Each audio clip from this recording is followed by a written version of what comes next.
So for those of you who have attended our conference in the past, you would have likely had the pleasure of hearing from our very own Professor Catherine Duggan, who is the Africa Business Club's faculty chair, and we are very excited to welcome her back again.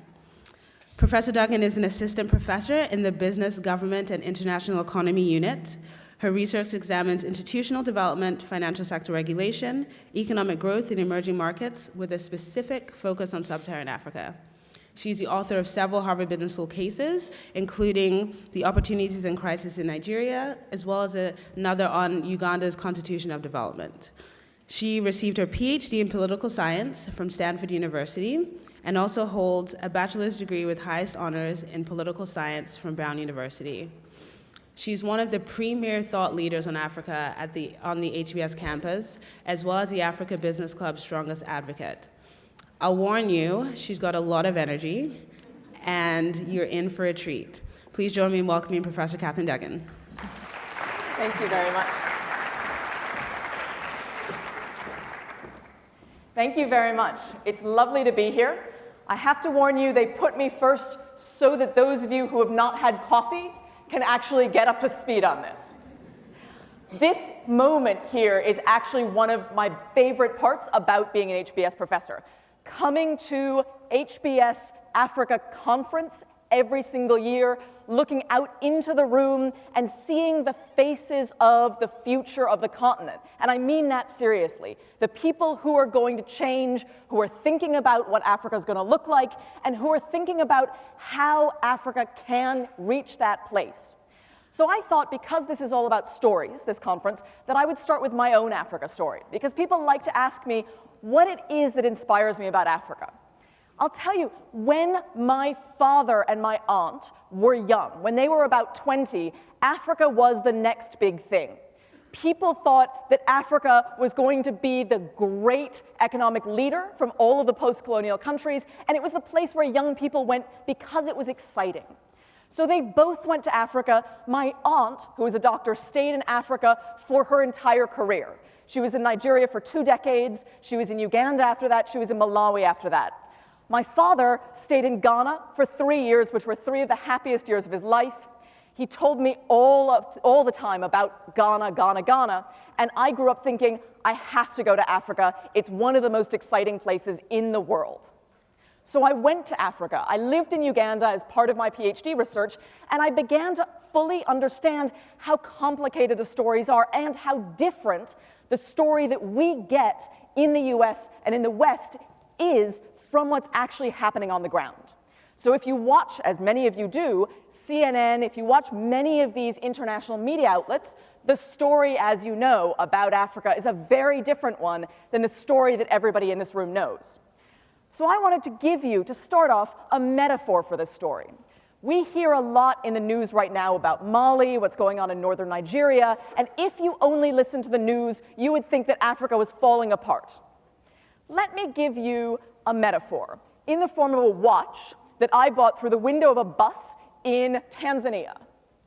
I bought this watch through the window. I was fascinated by it, partly because of the band and partly because of the face. So this is, at one level, the story that we get about Africa. This is extremism, this very simplistic notion about the terrors that could happen. Except if you open up this watch face, Beverly Hills 90210 underneath.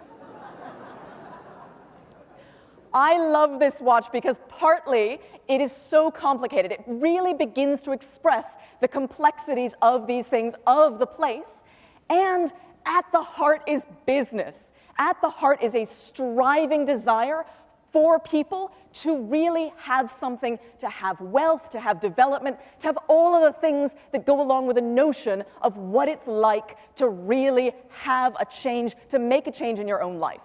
So with that, I wanted to talk a little bit about the story that we know, this incredible story of African development, of phones, of roads and infrastructure, and of banking. And just to note, for those of you who flew through London, you may have noticed that Nigerian banks have bought up just about every single billboard in Heathrow Airport. So here we have this incredible story of African growth and development, but even that is complicated. Anybody who's been to Lagos is wowed by the amount of energy in the city. It's amazing to sit anywhere in Lagos and watch people going in different directions, selling things, buying things, trying not to get hit by cars. The problem is everybody is going in a different direction. There's so much energy, but that energy is not being channeled in a single direction. It's going all over the place. So one of the things that I'm going to ask you as you sit in this room now, later today, in each one of the panels, I would like to ask you to think about what you can do, how you can tell your story, but how you can change this story, how you can think about channeling this energy, creating a story that moves not just from potential, which is a story that we've been hearing for a decade, but into the kind of action that all of us know is possible. That is the way that you can help. It's the way that almost only you can help in beginning to really tell this story. So I wanted to give you an example of the ways in which one could tell a story. So this is Uganda. This is the taxi park in Kampala. And for people who come across the taxi park for the first time, it looks like utter chaos. It's nerve-wracking. All of the taxis are going in different directions all the time. People are yelling at you. It's very, very nerve-wracking. But if you take a look at the same area from a satellite view, you can begin to see the order. You can begin to see actually it isn't chaos. It's very, very well organized. It's just that you can't see the organization if you're new to the place. You have to be able to have somebody to explain the organization to you and to explain how to understand these organizations when you come across the next taxi park or when you go to Kenya and you go to a taxi park. This is one of the ways that we in this room who are familiar with Africa can go out and begin to tell these stories by making the organization that we see on the continent understandable to people who've never been and to people who are afraid. I also want to tell you, so this is a village in Uganda. I went to a wedding in this village, and at the wedding there was a generator. There's only enough money to have a generator for either light or for music. So it's pitch black and there's a booming sound system, of course. In the middle of the night, everybody is dancing. And I was sitting and watching these children dance in pitch blackness, and I thought to myself, I have a camera with a flash. This is one of the best things I've ever seen. These kids were deliriously happy. You can see just how happy these children are. I have a camera with a flash. I can take a picture of this moment, and I can share it with you. And I can share it with other people. And I can show you that these children in this village, yeah, they're poor, but they're happy. This is not a story about children starving and needing your help. This is a story about the joy, real joy, that these children are feeling right now. And it's a story that I can only show you because I had a moment of illumination. I illuminated and captured this moment, and I can bring it to you and tell you about it.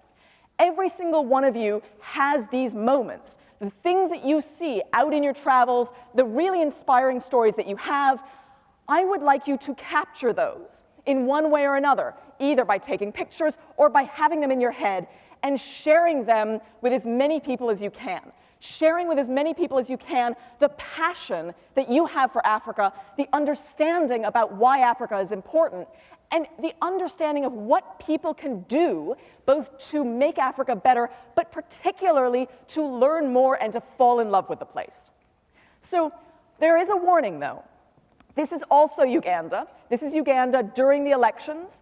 As you can see, this is a Pirelli billboard, but it's a Pirelli billboard that was up during the discussion about whether or not there should be a third term in Uganda.